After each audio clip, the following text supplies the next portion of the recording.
BK times news. नमस्कार, आप देख रहे हैं बीके टाइम्स न्यूज और मैं हूं आपके साथ छवि। गणतंत्र दिवस के उपलक्ष्य में best citizen of India award 2022 से नवाजी गई भारत की शानदार विभूतियां, जिसमें से जलगांव जिले के भुसावल तहसील के काजी प्लॉट निवासी सादिक अली सर को सम्मानित किया गया। आपको बता दें कि सादिक अली सर भारत देश के सामाजिक शिक्षा, सांस्कृतिक, व्यवसाय, कला मंच से जुड़े एक अनुभवी शख्सियत हैं, जिन्हें भारत रत्न जैसे कई बड़े अवार्ड से नवाजा गया है। यही नहीं, उन्होंने अपनी कई बुक्स लिखी हैं जो आउट ऑफ इंडिया से बाहर पब्लिश हुई हैं। आइए जानते हैं कि सादिक अली सर ने अपनी जिंदगी की शुरुआत कहां से की और आज दुनिया उन्हें किस नाम से बुलाती है। नमस्कार, बीके टाइम्स में सभी का स्वागत है। दोस्तों, इस वक्त हम मौजूद है काजी प्लॉट के अंदर और इस वक्त हमारे साथ मौजूद है प्रोफेसर सादिक अली सर, जिन्होंने अपनी ज़िंदगी के अंदर मेहनत करके जो है एक नाम जो है पूरी दुनिया के अंदर मशहूर किया है। इतना होने पर भी इन्होंने आज तक जो है मीडिया के सामने आने से इनकार किया था। हमारी कुछ रिक्वेस्ट की वजह से आज ये हमारे साथ में मौजूद है। हम उनकी ज़िंदगी में उन्होंने किस तरह जो है ये सब चीज़ें हासिल की है उसके बारे में पूरा जानना चाहेंगे। सर, किस तरह जो है अपनी ज़िंदगी का सफ़र आपने शुरू किया था और आज आप कहाँ पर हो, उसके बारे में जानना चाहूँगा sir. First of all, greeting and warm wishes to you and your channels, BK Times, and thank you for your time for me. Before to my name, I would like to start with some lines. कि कौन कहता है कि आसमान में सुराख नहीं होता? कौन कहता है कि आसमान में सुराख नहीं होता? एक पत्थर को हवा में तबीयत से उछालो यार। The conclusion is everything is possible for human brain, not only for me but for everyone. हम जो चाहते हैं वो हम कर सकते हैं और ज़रूर हम करेंगे, सिर्फ उसको करने की चाह होना चाहिए। अब मैं स्टार्ट करता हूँ। I am professor doctor Mohammad Sadiq Shaikh, worked as a director, scientist, international author, international speaker, and international researcher in artificial intelligence and business management. सबसे पहले तो मैं ये कहना चाहूँगा कि मैंने अपनी जो जर्नी है लाइफ की, वो स्टार्ट किया with my all sincerity when I was in 10th in said school. तब शायद एजुकेशन को लेके इतना सीरियस नहीं था, लेकिन अम्मी की ख्वाहिश थी, पढ़ाई कर रहा था।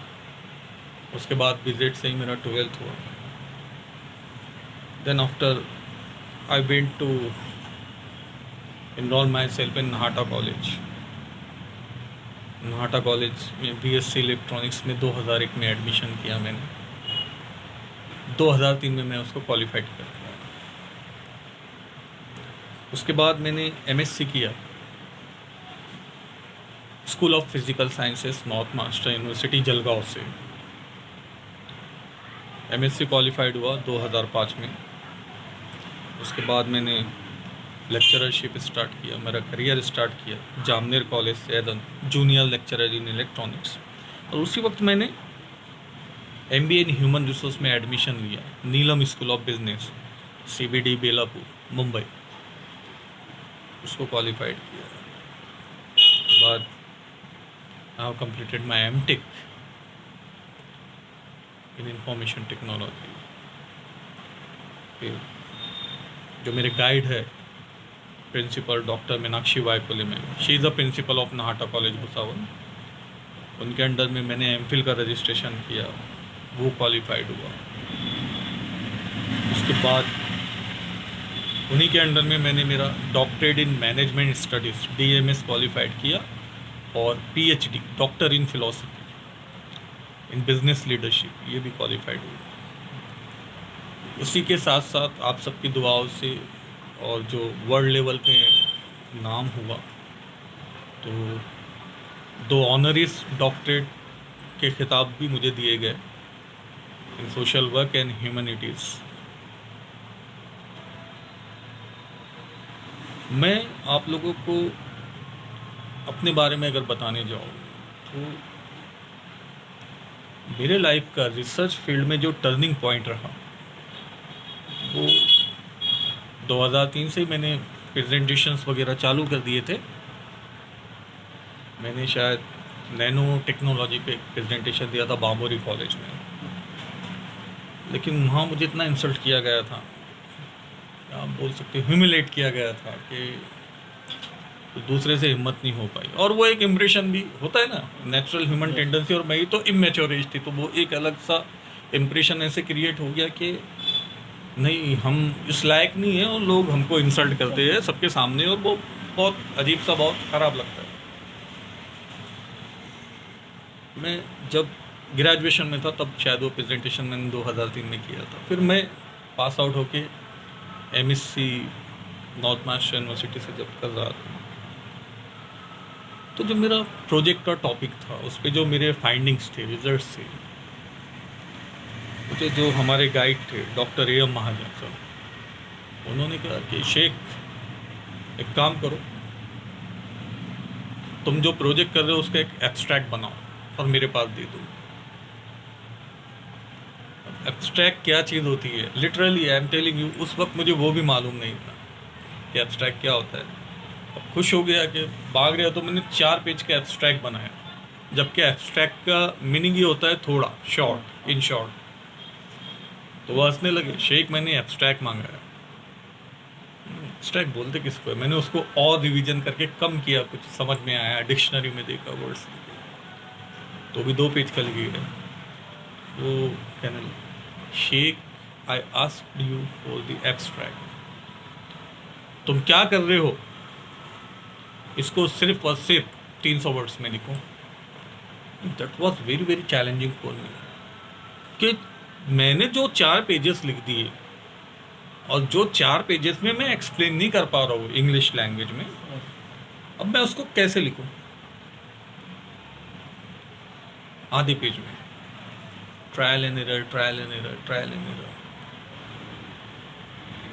मैंने वो एब्स्ट्रैक्ट किया और सर ने उसको पढ़ा, फिर कुछ चेंजेस किए, नॉमिनल मैंने टाइपिंग में वो चेंजेस की, उसको उन्होंने भेज दिया। मुझे पता नहीं कहाँ भेजे, क्या हुआ, सिर्फ मांगे थे, मैंने दे दिया। 4 या 5 दिन के बाद मैं प्रैक्टिकल लैब में प्रैक्टिकल कर रहा था।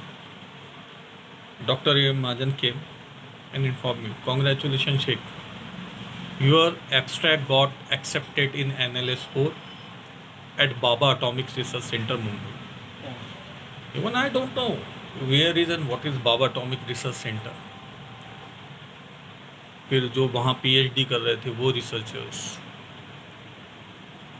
और कुछ हमारे MSc के सीनियर स्टूडेंट्स, और यहाँ तक कुछ टीचर्स भी जो वहाँ पे थे, might be they feel some jealous, और might be they don't believing in me कि ये कर नहीं पाएगा, नाम ख़राब कर देगा यूनिवर्सिटी का जाके वहाँ पे इतने साइंटिस्ट ग्रेड के लोगों के सामने, तो शायद उस वजह से बोल रहे हो गया, पता नहीं। तो मैं काफ़ी डर गया। तो पहले से मेरे पास एक इम्प्रेशन था बामोरी कॉलेज का ग्रेजुएशन के टाइम। तो मैंने जाके AM महाजन सर को बोला कि सर मुझे क्या करना है। उन्होंने कहा तुमको तुम्हारा रिसर्च पेपर जो फाइंडिंग्स है, रिजल्ट है, वहाँ पे प्रेजेंट करने हैं, तुमको 8 मिनट दिए जाएंगे। कुछ इससे और डिप्रेशन में आ गया कि अब क्या करूँ, कैसे करूँ, क्योंकि इम्प्रेशन ही वैसा हो गया था।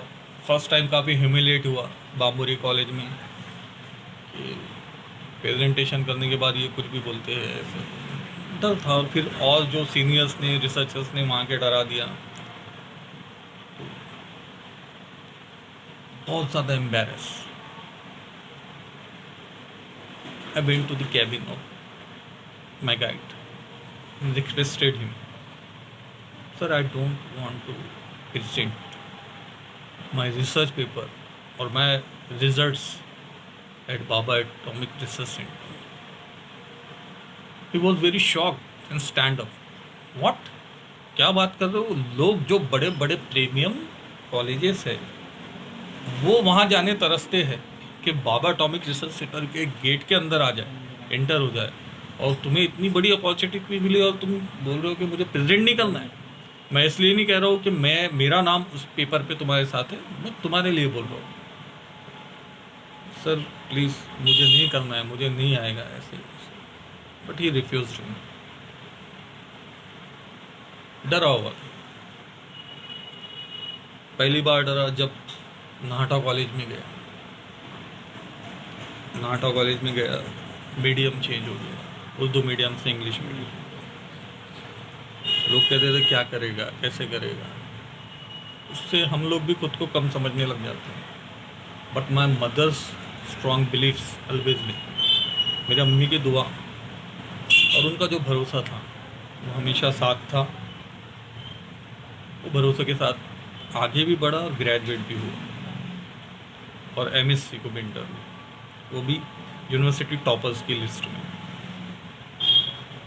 मैं बहुत परेशान, डिप्रेस्ड कंडीशन में घर आया।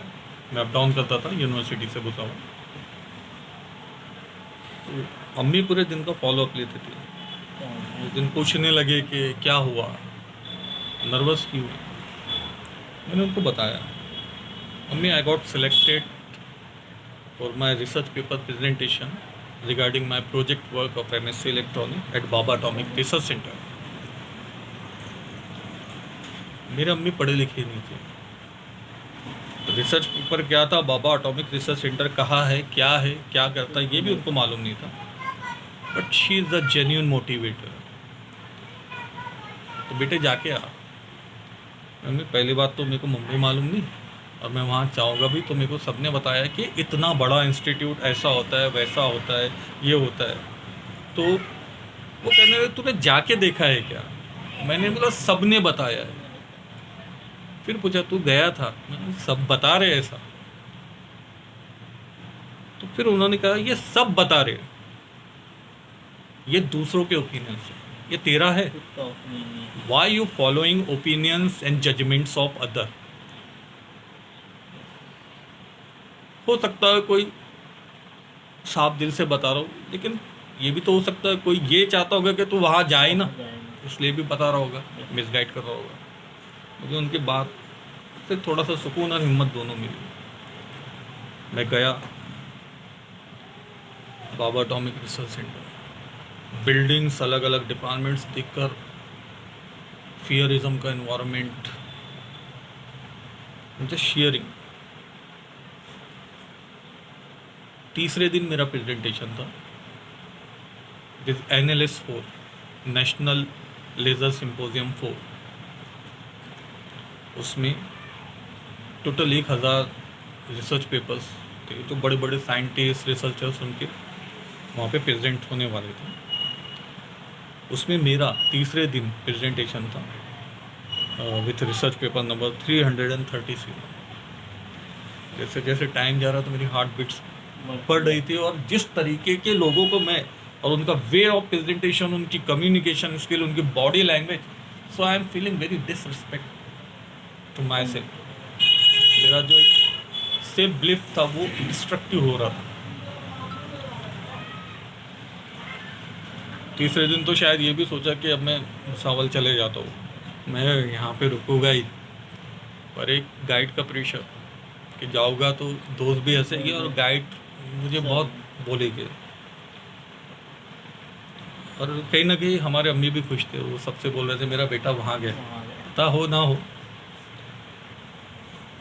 मेरे आंखों में आंसू लिटरली, मेरा नाम अनाउंस हो रहा था और मैं डर के वजह से, इस तरीके से मेरी कंडीशन थी कि मैं आपको शायद आज वो वर्ड्स में एक्सप्लेन नहीं कर सकता वो फीलिंग्स। लेकिन फिर भी मैं वहाँ पे गया, मैं खड़ा हुआ पोडियम के सामने, माइक के सामने। मेरी स्लाइड्स पहले से वहाँ दी हुई थी, प्रेजेंटेशन मेरा लग गया। अम्मी की एक बात ध्यान में आई कि तुम में और उनमें अलग क्या है, कुछ है क्या जो उनमें है और तुम में नहीं है। एज के अलावा तो कुछ भी नहीं, तो तुम रिस्पेक्ट तो कर ही रहे हो, तो फिर डर किस बात। वो अल्फाजों को ध्यान में रख के मैंने और ये भी बोला था कि सिर्फ तुम बोलते जाओ, कोई कुछ भी बोलो। तुम अपनी बात ख़त्म तो कर दो, घर में इतना बोलते हो, वहाँ थोड़ा तो बोलो। मैंने बोल दिया। 8 मिनट दिए गए थे, 9.5 मिनट का मेरा प्रेजेंटेशन हुआ। अब जजमेंट तो बात की बात है कि फर्स्ट आएंगे, सेकंड आएंगे या नहीं भी आएंगे, लेकिन सबसे पहले तो अभी ये इतना जो जूरी बैठी है, चेयर पर्सन्स बैठे हैं जो पेपर जज कर रहे हैं, ये क्या बोलेंगे? वो प्रेशर से वो पसीना बहुत सारा, उसमें से 2 लोग या 3 लोग वहाँ डाइस से स्टेज पे आ गए जहाँ मैं प्रेजेंटेशन कर रहा हूँ। They are very senior, they are very old, they were around to age of 65-70 and all seems to be scientists of some distinguished and premium institutions of India. एक ने कांधे पे हाथ रख के, what is your running as?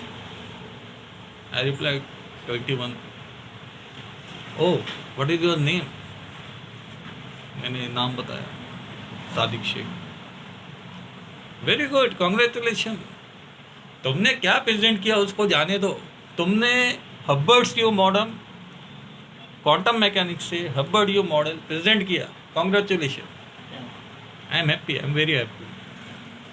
उसके बाद जब उन्होंने जजमेंट दिया तो बाकी तो कुछ बोलने के लायक नहीं रहे, शायद वो मोस्ट सीनियर थे, इस वजह से क्लैपिंग्स हुई बहुत सारी. उस दिन एक मार्कअप ये सेट किया मैंने मेरी लाइफ में कि हम क्यों डरते हैं, कि डर कहाँ से आता. ये क्वेश्चन मैं बार बार करने लगा. हम खुद पे भरोसा क्यों नहीं करते, और जवाब भी खुद से ही मिल गया. हम हर बार खुद को कम समझते हैं या वो डर के साथ जीते हैं. इसके लिए वो डर हमारे थॉट्स में और वहाँ से हमारी बॉडी लैंग्वेज में, हमारी एक्टिविटीज़ में रिफ्लेक्ट होता है. हम उसको अगर वहीं से ख़त्म कर दें और ख़ुद पे भरोसा करना चालू करें तो everything is possible for us. और वो मेरा टर्निंग पॉइंट था रिसर्च पेपर्स का, कॉन्फ्रेंस प्रेजेंटेशंस वगैरह का. तब से लेके मैंने आज तक अराउंड 140 कॉन्फ्रेंस प्रेजेंटेशन किए हैं. और आज तो इंटरनेशनल लेवल पे अमेरिका, जापान, जर्मनी वगैरह यहाँ पे इनवाइटेड स्पीकर रहता हूँ आर्टिफिशियल इंटेलिजेंस सब्जेक्ट के लिए. मेरा सर, मैंने फर्स्ट रिसर्च पेपर जो पब्लिश किया वो 2008 से मैंने लिखना स्टार्ट किया. और काफ़ी दिक्कतों का सामना किया मैंने. बहुत सारे उसमें ऑब्स्टिकल्स आए. जब मैंने उसको लिखा तो उस टाइम पे इंटरनेट भी हर जगह अवेलेबल नहीं था. साइबर कैफ़े होते थे 2008 में, और नेट भी काफ़ी महंगा था, और टेक्नोलॉजी इतनी फास्ट नहीं थी. डेटा डाउनलोड अपलोड ये भी बहुत परेशानी थी. मैंने जब वो पेपर को भेजा तो मुझे वहाँ से एक क्लियर रिप्लाई आया email, your paper is one of the worst quality paper, इसको कहीं मत भेजो, रिजेक्टेड, इसको ये पब्लिश करने के लायक पेपर नहीं है. लेकिन सर उसको लेके मैं एम्बैरेस नहीं हुआ, इरिटेट नहीं हुआ. मैंने दूसरे जर्नल में भेजा, रिजेक्ट, तीसरे, ऐसा करते करते यही एक्टिविटीज़ करते करते मुझे 57 अटेम्प्ट्स हो गए. 57 अटेम्प्ट्स के बाद जब मेरा रिसर्च पेपर पब्लिश हुआ, आई वॉज वेरी हैप्पी. बहुत खुशी हुई. ऐसा लगा कि ये टर्निंग पॉइंट है, ये सेकंड फेज है लाइफ का. और मैं आपको एक बात बताता हूँ, ड्यू टू रिपीटेशन, जो बार बार मुझे मेरा पहला पेपर रिजेक्ट हुआ सर, उसकी वजह से मैं नर्वस नहीं हूँ. क्योंकि हर बार जो सजेशन आ रहे थे, रिजेक्शन के रीजंस आ रहे थे, मैंने वो करेक्शन किए, और करते करते वो पेपर को ऐसा बनाया कि वो 58 अटेम्प्ट में रिजेक्ट हुआ नहीं. और उन चीज़ों से इतना सीख लिया कि आज मेरे around the world 130 research papers published हैं. क्या बात है. जिसमें से 60 या 70 पेपर्स तो मेरे सेल्फ रिसर्च डिस्कवरीज फाइंडिंग्स से, मॉडल से. तो ये मैंने अपनी लाइफ का एक सिद्धांत रखा है। उसके बाद मैंने रिसर्च पेपर्स में कोई फेल्योर मुझे मिला नहीं। और जब भी हम आगे बढ़ते हैं तो हमारे अंदर सेल्फ कॉन्फिडेंस होना चाहिए, सेल्फ डिग्निटी होनी चाहिए। सेल्फ कॉन्फिडेंस मतलब हमको घमंडी भी नहीं होना चाहिए, सिंपल लाइफ और बातों को रखने का तरीका होना चाहिए। सर इसी के साथ में हमें पता चला है कि आपकी कुछ बुक जो है पब्लिश हुए और वो इंटरनेशनल के अंदर भी पब्लिश हुए, क्या जानकारी है सर उसके बारे में? जी, आपकी इन्फॉर्मेशन करेक्ट है। मेरे across the world 67 international books published है। Germany, London, America, Berlin, Moldova, Malaysia, यहाँ से, जो कि हर एक कंट्री में अवेलेबल है। ऑनलाइन बुक सेलर्स को अमेज़ॉन सबसे बड़ा डिस्ट्रीब्यूटर है। You can search my all books, all titles on Amazon also. Amazon है, फ्लिपकार्ट्स पे भी मेरे कुछ बुक्स आपको मिल जाएगी अक्रॉस द वर्ल्ड, हर एक अमेज़ॉन की वेबसाइट पे, और पर्सनल जो पब्लिकेशंस हैं उनके भी वेबसाइट्स पे मेरे बुक्स आपको टाइटल्स वगैरह दिख जाएंगे। मैंने सर मेरे लाइफ का फर्स्ट बुक 2010 में लिखा, और जैसे मैंने आपको बताया मेरे कॉन्फ्रेंस प्रेजेंटेशन के एक्सपीरियंस शेयर किया, मेरा रिसर्च पेपर का रिजेक्शन शेयर किया, तो वो चीज़ों से मैं इतना सीखा कि जब मैंने मेरे लाइफ का पहला बुक लिखा sir, it was the my MSc thesis which I was converted into the book form. मेरा प्रोजेक्ट था, उसको मैंने बुक फॉर्म में कन्वर्ट किया था। और बुक्स की क्या रिक्वायरमेंट है, मुझे वो सारी डिटेलिंग्स तब तक मालूम हो गई थी, तो उसमें मुझे कोई रिजेक्शन नहीं आया, एक्सेप्टेंस आया था पहली बुक में मेरी लाइफ की। और सिर्फ फॉर्मेटिंग गाइडलाइंस मुझे दी गई थी कि आपको ये फॉर्मेटिंग रिक्वायरमेंट्स हैं हमारी, उसके अकॉर्डिंग आप आपकी बुक को फॉर्मेट कीजिए। और मैंने किया और वो पब्लिश हुई। हाँ, जब पब्लिश हुई तो मैं सबसे पहले हमारे अम्मी से आके मिला और उनको बताया कि अम्मी, my book published from Germany. मेरी एक बुक पब्लिश हुई जर्मनी से। किचन में काम कर रहे थे, 5 मिनट ऐसा देखने लगे वो, बुक मतलब कौन सी? मेरी खुद की लिखी हुई बुक पब्लिश हुई। मैंने उनको कलर प्रिंट्स वगैरह जो मुझे उन्होंने भेजा था, बुक कवर, तब बुक्स मेरे पास आई नहीं थी, आते से मैंने उनको न्यूज़ दे दिया था। वो मैंने उनको बताया, वो खुश हो गया। उसमें मेरा फ़ोटो, नाम, मेरी डिटेल्स वगैरह सब कुछ थी, देख के तो खुश हो गए काफ़ी, दुआ दिए बहुत ज़्यादा। और साथ में एक चीज़ भी बोली कि अब रिसर्च पेपर्स हो गए, कॉन्फ्रेंस प्रेजेंटेशन हो गया, बुक भी लिख दिया ज़िंदगी की पहले, लेकिन ये जो सक्सेस मिल रही है इसको लेके कभी घमंडी मत होना, गुरूर में मत आना।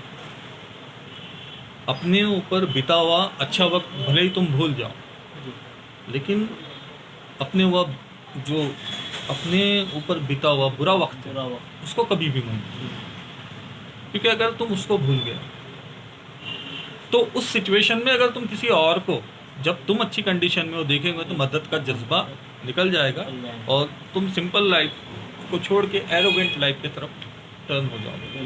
तो उनका प्रिंसिपल बहुत अच्छा था, इसीलिए मैं आज सिंपल लाइफ जीता हूँ। 67 रिसर्च बुक्स मेरे टिल डेट प्रेजेंट है, पब्लिश्ड है, जो आपको हर जगह मिल जाएगी। और उसमें से 11 बुक्स रीपब्लिश हुए, रीट्रांसलेट हुए 9 इंटरनेशनल लैंग्वेजेस में, डच, फ्रेंच, पर्शियन, जर्मनी और एसेट्रा। 9 इंटरनेशनल लैंग्वेजेस में वो पब्लिश हुए, रीपब्लिश हुए मेरे बुक्स। मेरे रिसर्च का एक सिद्धांत ये भी है, प्रिंसिपल ये भी है sir, length of book, length of research paper doesn't matter for me. I am not writing with considering in my mind, it would be length। मैं इतना 10 पेज लिखूँगा या एक रिसर्च पेपर लिखूँगा तो 10 पेज लिखूँगा, या एक बुक लिखूँगा तो 200 पेज लिखूँगा, ऐसा मेरा कंसेप्ट नहीं है सर। मैं जो रिसर्च, दो डिस्कवरीज दुनिया को बताना चाहता हूँ, समझाना चाहता हूँ, अगर मैं उसको कम से कम में लिख पाऊँ तो वो मेरे लिए सबसे अच्छा है। और this is the key point of my research. और इसी वजह से मैं जो ज़्यादा फैमिलियर हूँ वर्ल्ड लेवल पे, इसी की वजह से हूँ कि मैं कॉम्प्लिकेटेड जो कॉन्सेप्ट होते हैं रिसर्च के, उसको भी बहुत आसान तरीके से बताने की कोशिश करता हूँ। यही मेरे बुक्स का और रिसर्च पेपर का भी मैंने प्रिंसिपल रखा है लिखने का। अगर जो मुझे कहीं से कोई पब्लिकेशन ये बोलता भी है, अभी रिजेक्शन तो होते नहीं है कि आप थोड़ा सा लेंथ बढ़ाइए तो और भी अच्छा रहेगा, तो मैं नहीं बढ़ाऊँगा। फिर उनको पब्लिश करना है तो करें, नहीं तो ना करें। क्योंकि अभी आप खुद को कंसिडर कीजिए कि अगर आपको कोई चीज़ समझना है तो आप क्या चाहेंगे कि वो चीज़ आपको 2 पेजेस में समझ में आ जाए या 10 पेज पढ़ के समझ में आए? 2 पेज में फिलहाल सर किसी के यही ये नेचुरल ह्यूमन टेंडेंसी है, और ये सही भी है कि हर कोई ये चाहता है कि हम कम से कम पढ़ के ज़्यादा से ज़्यादा समझ लें, ना कि हम उस पर हमारा टाइम वेस्ट करते हैं। इसलिए मेरा जो अप्रोच है, जो सेंटर पॉइंट है मेरी रिसर्च का, आपको मेरे हर रिसर्च पेपर, मेरे हर पब्लिश बुक में जो दिखेगा, वो है modelling based teaching learning system. Modelling को मैं बहुत प्रेफरेंस देता हूँ और मैं मॉडल्स बना के उसके डिस्क्रिप्शन लिखता हूँ खुद के। और सबसे ज़्यादा in the field of artificial intelligence, ये मेरा सब्जेक्ट है जिसमें मैं एक्सपर्ट हूँ। इसमें मैं जो भी समझाना चाहता हूँ मॉडलिंग बेस्ड टीचिंग लर्निंग के थ्रू समझाता हूँ, और उसके आउटकम्स है। हर दिन मेरे ईमेल इनबॉक्स में कम से कम 4 या 5 जर्नल्स के इन्विटेशन होते हैं कि हमारे लिए कुछ लिखिए। जैसे मैं एक रिसेंट एविडेंस आपके साथ शेयर करता हूँ। आज सुबह 9:30 बजे मुझे एक ईमेल रिसीव हुआ JPL, जर्नल प्रेस लंदन, यहाँ से। ये बहुत प्रीमियम ऑर्गेनाइजेशन है, रिसर्च एसोसिएशन है। यहाँ साइंटिस्ट ग्रेड के जो लोग होते हैं, इनके पेपर्स वगैरह ये भी बहुत रेयर जाते हैं। यहाँ से मुझे एक ईमेल मिला कि कॉन्ग्रेचुलेशन सर, मैंने एक आर्टिकल लिखा था सर 4 महीने पहले, hyper space higher dimensional and ball size vision. इस पर उनका मेल आया कि आपका आर्टिकल हमने पढ़ा है, ना कि पढ़ा है बल्कि मैंने ये आर्टिकल खुद पढ़ा, चीफ एडिटर कह रहा है, मैंने खुद पढ़ा, और ये आपके फाइंडिंग्स मुझे इतने अच्छे लगे कि मैंने सारे कलीग्स के साथ JPL के शेयर किया।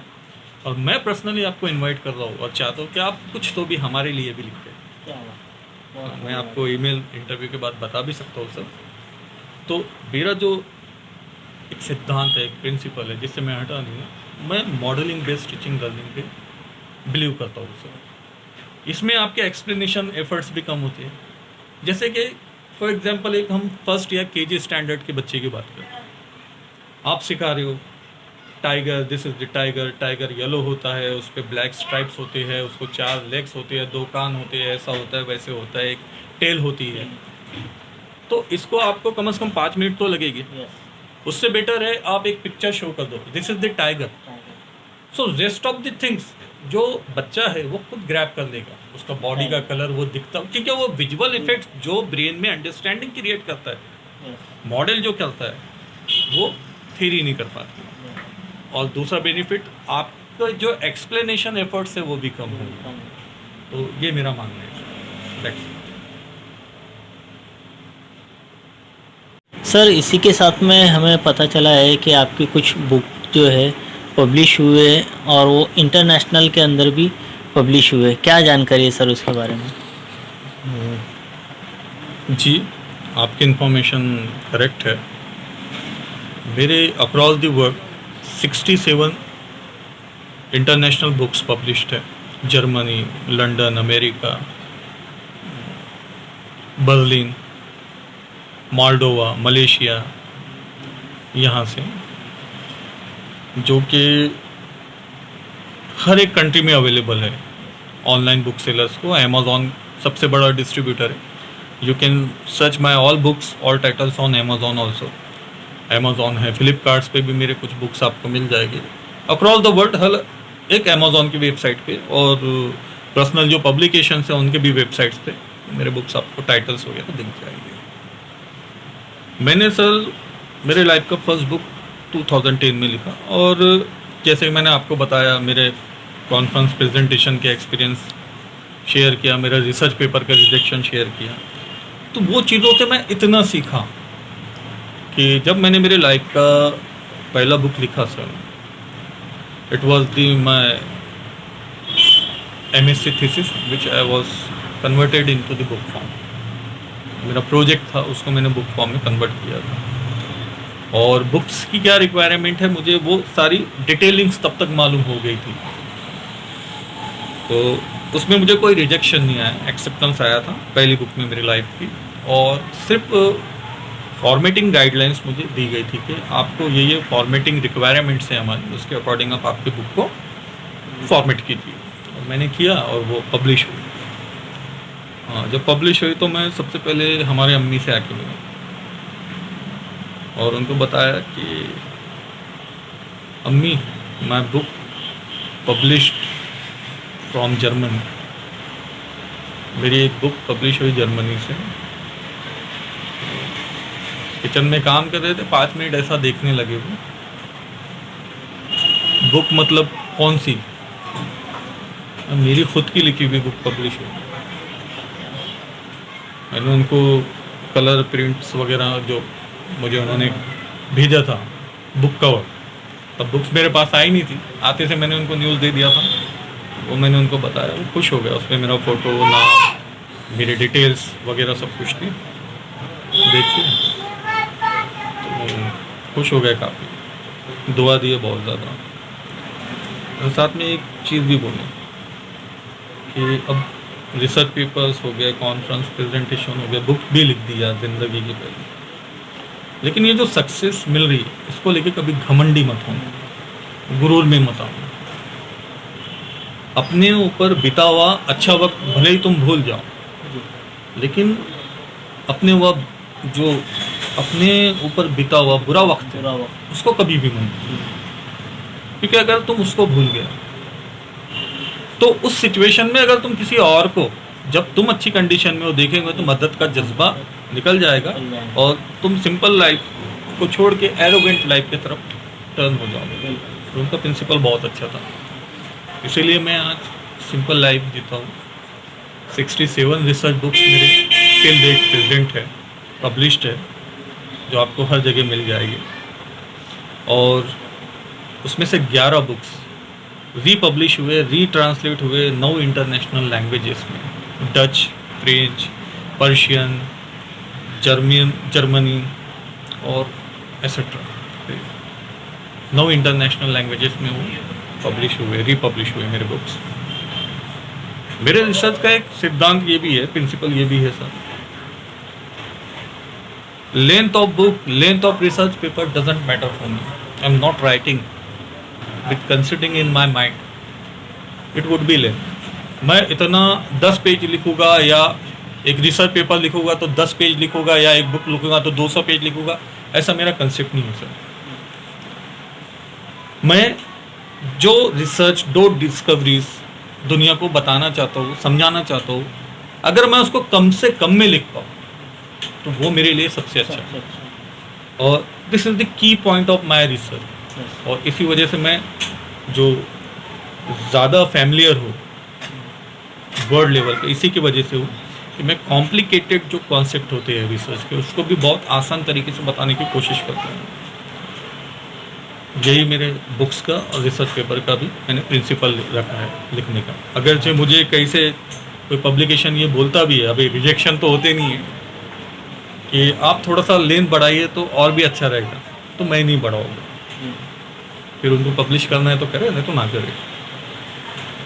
क्योंकि अभी आप खुद को कंसिडर कीजिए कि अगर आपको कोई चीज़ समझना है तो आप क्या चाहेंगे कि वो चीज़ आपको 2 पेजेस में समझ में आ जाए या 10 पेज पढ़ के समझ में? 2 पेज में फिलहाल सर किसी के यही ये नेचुरल ह्यूमन टेंडेंसी है, और ये सही भी है कि हर कोई ये चाहता है कि हम कम से कम पढ़ के ज़्यादा से ज़्यादा समझ लें, ना कि हम उस पर हमारा टाइम वेस्ट करते हैं।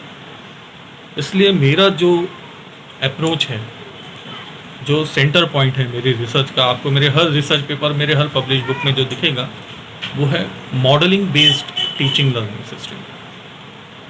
मॉडलिंग को मैं बहुत प्रेफरेंस देता हूँ और मैं मॉडल्स बना के उसके डिस्क्रिप्शन लिखता हूँ खुद के, और सबसे ज़्यादा in the field of artificial intelligence. ये मेरा सब्जेक्ट है जिसमें मैं एक्सपर्ट हूँ।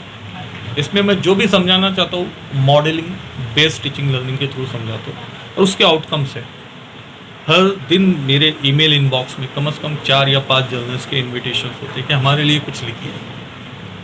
जैसे मैं एक रिसेंट एविडेंस आपके साथ शेयर करता हूँ। आज सुबह 9:30 बजे मुझे एक ईमेल रिसीव हुआ, JPL जर्नल प्रेस लंदन, यहाँ से। ये बहुत प्रीमियम ऑर्गेनाइजेशन, रिसर्च एसोसिएशन है। यहाँ साइंटिस्ट ग्रेड के जो लोग होते हैं, इनके पेपर्स वगैरह ये भी बहुत रेयर जाते हैं। यहाँ से मुझे एक ईमेल मिला कि कॉन्ग्रेचुलेशन सर, मैंने एक आर्टिकल लिखा था सर 4 महीने पहले, hyper space higher dimensional and ball size vision. इस पे उनका मेल आया कि आपका आर्टिकल हमने पढ़ा है, ना कि पढ़ा है बल्कि मैंने ये आर्टिकल खुद पढ़ा। चीफ एडिटर कह रहा है मैंने खुद पढ़ा, और ये आपके फाइंडिंग्स मुझे इतने अच्छे लगे कि मैंने सारे कलीग्स के साथ JPL के शेयर किया, और मैं पर्सनली आपको इनवाइट कर रहा हूँ और चाहता हूँ कि आप कुछ तो भी हमारे लिए भी लिखें। मैं आपको ईमेल इंटरव्यू के बाद बता भी सकता हूँ सर। तो मेरा जो एक सिद्धांत है, एक प्रिंसिपल है जिससे मैं हटा नहीं हूँ, मैं मॉडलिंग बेस्ड टीचिंग लर्निंग पे बिलीव करता हूँ सर। इसमें आपके एक्सप्लेनेशन एफर्ट्स भी कम होते हैं। जैसे कि फॉर एग्जांपल एक हम फर्स्ट या KG स्टैंडर्ड के बच्चे की बात करें, आप सिखा रहे हो tiger, this is the tiger, tiger yellow होता है, उस पर ब्लैक स्ट्राइप्स होते हैं, उसको 4 लेग्स होते हैं, 2 कान होते हैं, ऐसा होता है वैसे होता है, एक टेल होती है। तो इसको आपको कम से कम 5 मिनट तो लगेगी। उससे बेटर है आप एक पिक्चर शो कर दो, this is the tiger. So rest of the things जो बच्चा है वो खुद ग्रैब कर लेगा, उसका बॉडी का कलर वो दिखता, क्योंकि वो विजुअल इफेक्ट्स जो ब्रेन में अंडरस्टैंडिंग क्रिएट करता है, मॉडल जो करता है वो थ्योरी नहीं कर पाती। और दूसरा बेनिफिट आपका जो एक्सप्लेनेशन एफर्ट्स है वो भी कम होगा। तो ये मेरा मानना है सर। इसी के साथ में अभी मैं देख रहा हूँ यहाँ पर बड़े बड़े अवार्ड जो है आपको यहाँ पर सजे हुए हैं। कई अवार्ड तो ऐसे हैं जिनको आपके घर में रखने के लिए जगह नहीं है। सर किस तरह आपने ये अवार्ड हासिल किया और आपको सबसे पहला अवार्ड कहाँ पर मिला था? Thank you for your question. और एक बात मैं आपको ऐसे बता दूं कि मुझे एट प्रेजेंट अभी तक 37 नेशनल इंटरनेशनल अवार्ड्स मिले हैं, और 21 इंटरनेशनल रिकॉर्ड्स बुक्स में अलग अलग मेरे नाम है, जिसमें से रिसेंटली मेरा जीनियस रिकॉर्ड बुक में नाम आया है, और मुझे टाइटल दिया गया है जीनियस रिकॉर्ड बुक की तरफ से, most humanoid activities undertaken in my research field artificial intelligence. Of course जैसे मैंने आपको बताया कि मैं मॉडलिंग बेस्ड टीचिंग लर्निंग में बिलीव करता, इसी वजह से मेरा नाम उसमें आया। उसी के साथ साथ 2016 से ही मुझे अलग अलग बॉडीज़ में, जैसे कि आपको कहा, और एक चीज़ को मैं मानता हूँ, जो हमारा नाम है वो हमारे काम की वजह से होना चाहिए, ना कि हमारे नाम की वजह से हमारे काम होना चाहिए। रेफरेंस बिल्कुल राइट, एकदम राइट। हमको काम ऐसे करना चाहिए और इतना करना चाहिए कि लोग खुद ढूंढ के निकाल दें। तो 2016 से मेरी रिसर्च इतनी ग्रोथ में आने लगी, गूगल के फर्स्ट पेज पे मैं नज़र आने लगा लोगों को, वहाँ से मुझे और इनविटेशन जर्नल्स के, कॉन्फ्रेंस के मिलने लगे, organizing committee member, technical committee members, others reviewers of the community, इस तरीके से बॉडी में मेरे सिलेक्शन होने लगे। USA, Japan, China, London, Australia, Sydney, बहुत अलग अलग कंट्रीज में। उसी के साथ साथ मुझे 2018 में एक ईमेल इनविटेशन आया मेरे नाम से, congratulation, IOSRD award want to honor you as an best researcher of 2018. I was shocked क्योंकि मुझे ये नहीं पता था कि एजुकेशन कम्युनिटी में भी अवार्ड्स हो गए या हो सकते हैं इस तरीके से, क्योंकि उन सब चीज़ों के लिए कभी काम किया नहीं, सिर्फ सेल्फ सेटिस्फेक्शन के लिए काम किया है, even not work for the money. इसके लिए लोग पूछते भी है कि इतना काम कर रहे हैं आपको उसका मिलता है क्या। तो इस तरीके से उसमें एक नंबर था, मैंने उस पर कॉल किया, मैडम से बात किया तो उनके पास मेरा नंबर ऑलरेडी सेव था। हाँ, कॉन्ग्रेचुलेशन सर। उनको कहा कि आपका एक ईमेल रिसीव हुआ, इनविटेशन मिला, उसमें मुझे एक PDF कि ऐसे ऐसे अवार्ड के लिए सिलेक्शन हुआ है। Yes sir, heartly congratulation to you, we want to felicitate you. मैंने उनको कहा लेकिन मैंने तो आपको मेरा इन्फॉर्मेशन या डेटा दिया नहीं है। तो उन्होंने कहा गूगल ने दे दिया। तो आई confuse and I shocked also and happy also. तो मैंने पूछा Google means? Sir Google search engine. हमने जब सर्च किया active researchers, active scientist of India, तो आपका दूसरे तीसरे नंबर पे नाम नज़र आया। फिर हम आपके प्रोफाइल में गए, आपके रिसर्च एक्टिविटीज़ देखी, हमारी जूरी ने फिर ये डिसाइड किया कि आपको ये अवार्ड दिया जाए। आई am very happy at that. और तब समझ में आया कि सिर्फ फिल्म इंडस्ट्री में नहीं, एजुकेशन एकेडमिक में भी या इस तरीके से भी अवार्ड्स वगैरह हो सकते हैं। और उसके बाद सर मुझे 2019 में रूला अवार्ड्स मिला as an innovative researcher. Then after BD goods से मुझे 2 अवार्ड्स मिले, चेन्नई हैदराबाद से, distinguished scientist of the year and outstanding scientist of the year. उसके बाद मुझे रूला मलेशिया से एक अवार्ड मिला, innovative scientist at Asia level. Then after मुझे फॉक्स क्लूज से अवार्ड्स मिले, best author of the year, best educationist of the year. Brand opus से मुझे अवार्ड मिला recently, best researcher in technology and management. फ़िलहाल में मुझे सर्वपल्ली राधाकृष्णन अवार्ड मिला as an best iconic torch bearer of 2021। और उसी के साथ साथ एक बहुत बड़ा फोरम है, इंडियन अचीवर फोरम करके। ये साल में एक लेडीज़ और एक जेंट्स को man of excellence and woman of excellence ये अवार्ड देते हैं। तो आपको बताते हुए खुशी होगी, मेरे स्टूडेंट्स की दुआएं है, पेरेंट्स की है, टीचर्स की है, मेंटर्स की है, वो हर एक इंसान जो मेरे सक्सेस के लिए रिस्पॉन्सिबल है, जिसका हाथ है। जैसे आज ये वीडियो बन रहा है और शेयर भी होगा तो इसके लिए इसका क्रेडिट आपको जाता है। तो हमारी सक्सेस सिर्फ हमारी नहीं होती, उसमें बहुत सारे लोगों का हाथ होता है, ये करेक्ट है। और success is labour work of other. तो मुझे वहाँ से 2020 का मैन ऑफ एक्सेलेंस का अवार्ड मिला, इंडियन अचीवर। देन आफ्टर मुझे राष्ट्रीय रत्न अवार्ड मिला और रिसेंटली मुझे भारत भूषण सम्मान 2021 ये अवार्ड मिला। इसके साथ में और अदर्स अवार्ड्स भी बहुत सारे मिले सर। मैं ये सोचता हूँ सर रिसर्च के बारे में कि रिसर्च का मतलब कहीं से कुछ सुनकर उसमें थोड़ा सा मॉडिफाइड करके लिखना नहीं है। इट्स मस्ट बी इनोवेटिव, उसमें इनोवेशन होना चाहिए, भले ही वो छोटा हो या बड़ा हो, लेकिन वो इनोवेटिव हो। और उस इनोवेशन को जब हम करते हैं तो उसके लिए 2 चीज़ें ध्यान में होना चाहिए। पहले we going to deliver something new, हम कुछ नया कर रहे हैं, चाहे वो छोटा हो या बड़ा हो।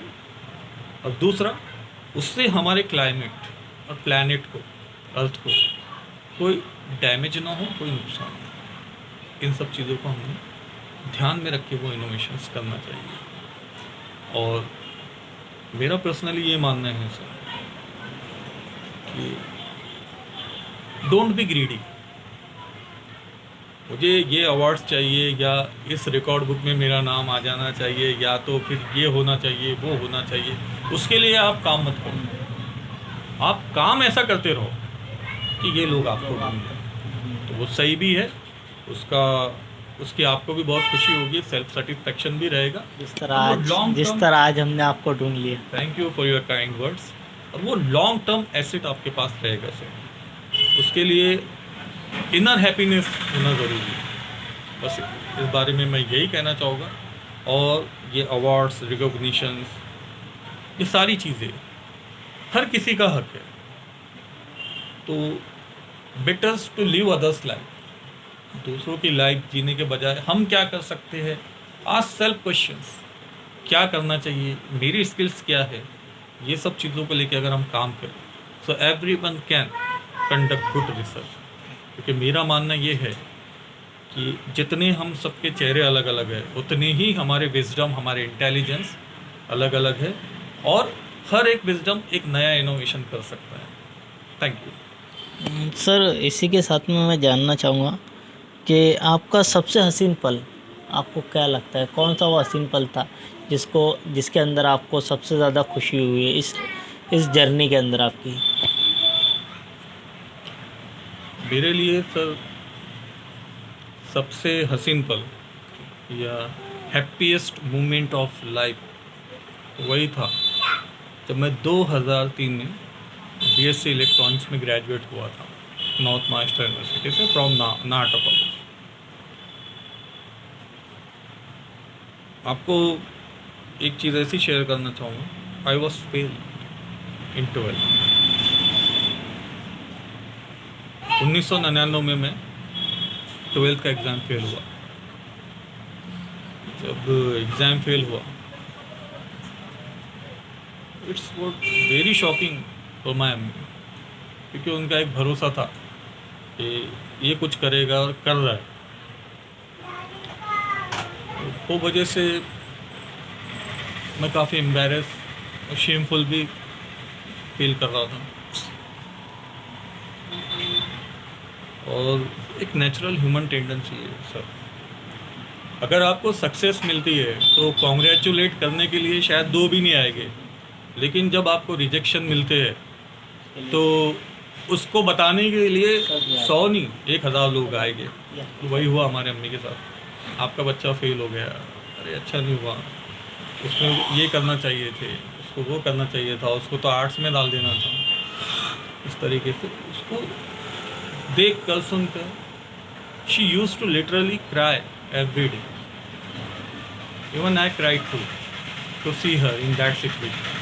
हर दिन वो रोते थे, मैं भी उनको देख कर रोता था कि मैं फेल हो गया, और वो मुझे अच्छा नहीं लगता था। अभी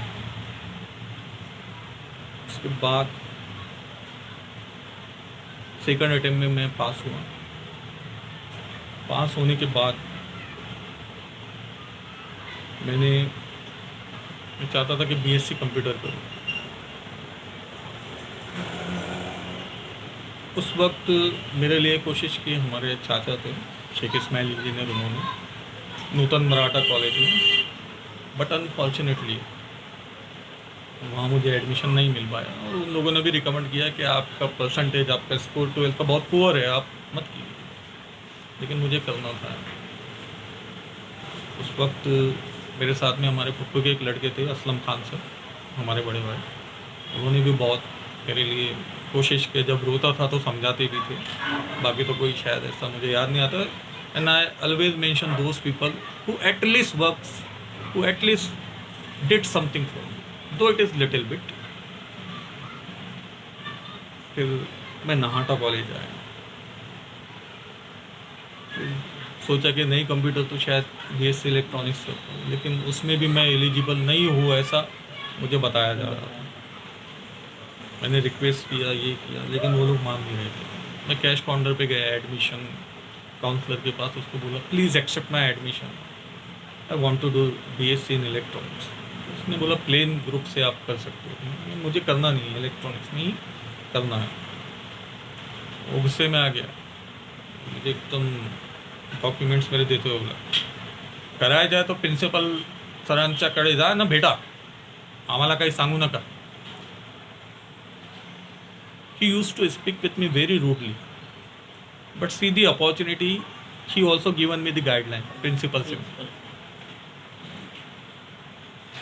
कोले sir was principal at that time in Nata college. उनके कैबिन में गया डरते डरते। पहले तो उर्दू मीडियम से पढ़ा हुआ बच्चा, environment change, friend circle change, सब कुछ।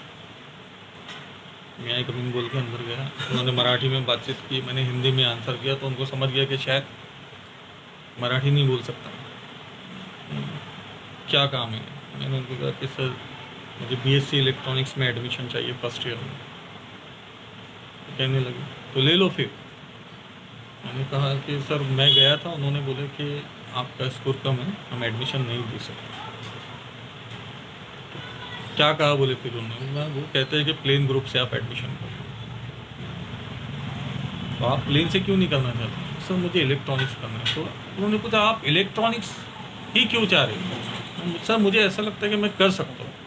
वो फिर पूछने लगे आपको ऐसा क्यों लगता है कि आप कर सकते हो? सर ये तो मैं नहीं बता सकता हूँ, लेकिन मुझे ऐसा लगता है मैं कर सकता हूँ। उन्होंने ज़ेरॉक्स लिए, एडमिशन प्रोसीजर के मेरे फिलअप फॉर्म, 10th 12th के रिजल्ट्स वगैरह देखे। तुम्हें स्वतः जवाबदार रहना, तुम खुद रिस्पॉन्सिबल रहेगी, ऐसा बोल के उन्होंने उस पर लिख दिया रिकमेंडेड फॉर बीएससी इलेक्ट्रॉनिक्स और सिग्नेचर कर दिया। मेरा काम हो गया, एडमिशन हो गया फर्स्ट ईयर को। लेकिन फिर भी लोग जजमेंट देना थोड़ी बंद करते हैं। पहले तो उर्दू मीडियम से पास आउट, वो भी 2 अटेम्प्ट लेकर फेल होने के बाद। इंग्लिश मीडियम से क्या बीएससी करेगा? चाहे ठेला लगाएगा, या तो खेत में काम करेगा, या तो फिर कोई लेबर वर्क कर लेगा डेली वेजेस पे। इस तरीके से अम्मी को कमेंट्स, हंसी मजाक। But don't embarrass yourself with others comments, others opinions, other judgments. First year qualified हुआ अच्छे मार्क्स से, सेकंड ईयर हुआ, थर्ड ईयर हुआ। थर्ड ईयर में यूनिवर्सिटी टॉपर रहा। जो बोलते थे उनके शायद उनको जवाब खुद ही मिल गया था। और एक कंक्लूजन ये भी है, डोंट जज others with his present situation. आपको अंतर्यामी थोड़ी हो कि आज प्रेजेंट देख के उसका फ्यूचर बता दो कि ये तो यही बनेगा, वो तो कौन क्या बनेगा आप प्रेडिक्ट नहीं कर सकते। आप किसी के पास्ट को लेके उसके प्रेजेंट की बात मत करो, और किसी का प्रेजेंट देख के वो फ्यूचर में ये बनेगा, ये आप सोच नहीं सकते। कौन क्या बनेगा ये तय करने वाले आप में नहीं होते, वो अल्लाह है, भगवान है, गॉड है। ठीक है, ये एक मेरा लाइफ का स्ट्रगल पॉइंट था, इसमें संघर्ष रहा। और जब क्वालिफाइड होकर वो रिज़ल्ट लेके मैं आया अम्मी के पास हमारे, और वो खुश हुए, वो जो आंसू वाला चेहरा था खुशी से भर गया। मेरे लिए वही सबसे मेरे ज़िंदगी का हैप्पीएस्ट मोमेंट है, मैं ऐसा सोचता हूँ। Thank you sir. जैसा आपने अभी आपकी लाइफ के बारे में सब कुछ बता दिया, आप यहाँ तक पहुँचे, आपका जो है बुक इंटरनेशनल के अंदर पब्लिश हुए, काफ़ी सारे अवार्ड आपने जीते। सर जिस तरह आप यहाँ इस मुकाम तक पहुँचे, उसी तरह जो आने वाली पीढ़ी है, आने वाले जो बच्चे उस मुकाम तक पहुँचे, उनको क्या करना चाहिए सर? ऐसा आप क्या बताना चाहेंगे उन बच्चों के लिए? First of all I really congratulate to you, you asked very nice question and very relevant question. मैं चाहता था कि आप ऐसा एक क्वेश्चन पूछे। First thing, if you want to work, you can work in any environment।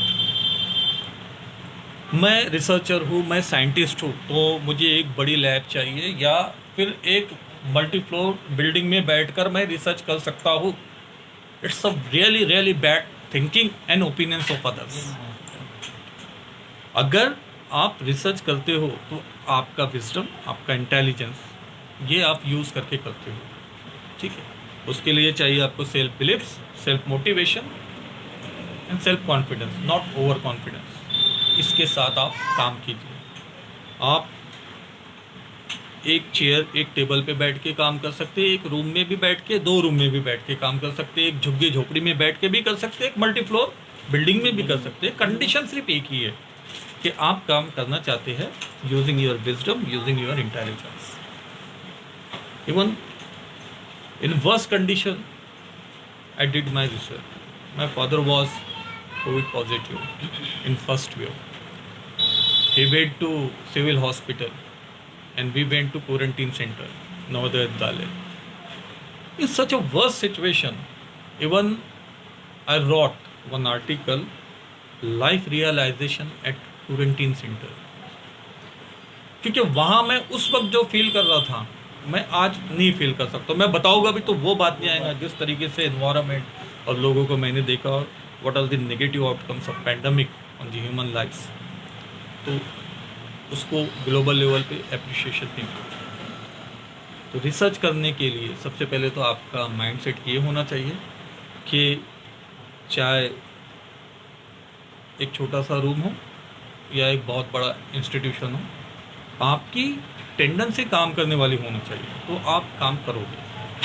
दूसरा, you shouldn't be greedy, आपको लालची नहीं होना चाहिए कि मैं ये करूँगा तो मुझे वो मिल जाएगा या मुझे ये अवार्ड या ये रिकॉग्निशन या ये सब चाहिए।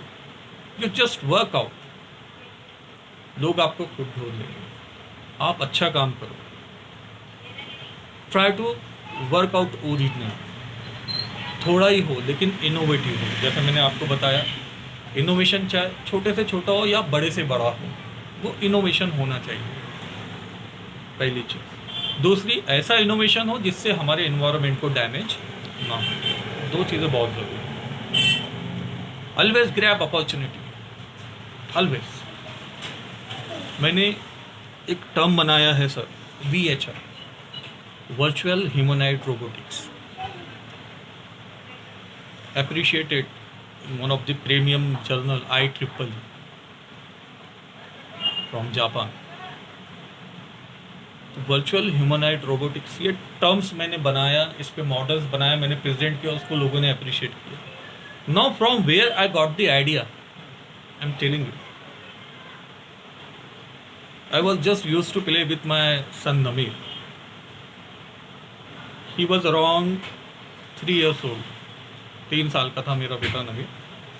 मैंने उसके लिए एक रोबोटिक टॉयज़ लेके आया था, because being researcher of artificial intelligence मुझे वो पसंद है, वो सारी चीज़ें। तो उसको रोबोटिक टॉय ला के दिया, वो उससे खेल रहा था। तो मुझसे क्वेश्चन करने लगा नवीन कि डैडी ये क्या है। मैंने उसको बोला बेटे ये रोबोट।